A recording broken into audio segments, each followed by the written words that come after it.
আপনি মাফিয়া রাজনীতিকে উদ্বুদ্ধ করছেন। সত্যি কথা, কালো টাকা আমাদের এখানে উড়ে ইলেকশনের সময়, সেটা আমরা সবাই জানি, এটা এলিফ্যান্ট ইন দ্য রুম, কেউ বলতে চায় না।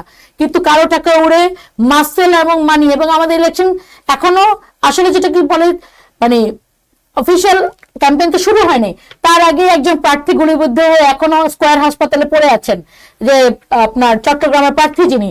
আরেকজন প্রার্থীর গাড়ি বহরে হামলা হয়েছে এবং তার উপরেও হামলা হয়েছে।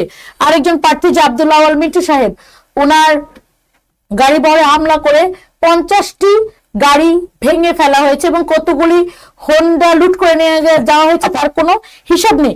তাহলে কি আমরা এই কালো টাকা এবং কালো পেশি শক্তির কাছে আমাদের নির্বাচন প্রসিডিওরটাকে পুরোটাকে বিক্রি করে দিতে চাই? যদি বিক্রি করতে না চাই তাহলে আপনারা এগুলো প্রতিবাদ জানিয়েছেন কি? হ্যাঁ, আমরা জানিয়েছি। আমরা তো এটাই বলেছি যে নির্বাচন কমিশন যেন আপনার নির্বাচন খরচ দেয় প্রার্থীদের, একটা সেন্ট্রালাইজ খরচের ইয়া থাকবে।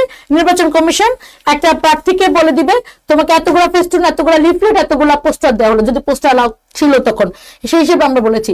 এর বাইরে নির্বাচন কমিশন একটা প্যান্ডেল করে দিবে, প্রার্থীরা ডিবেট করবে ওখানে, কিন্তু আলাদা শোডাউন, আলাদা বৈঠক এগুলি যেন করতে দেওয়া না হয়। আমরা বারবার বলেছি, কেন বলেছি?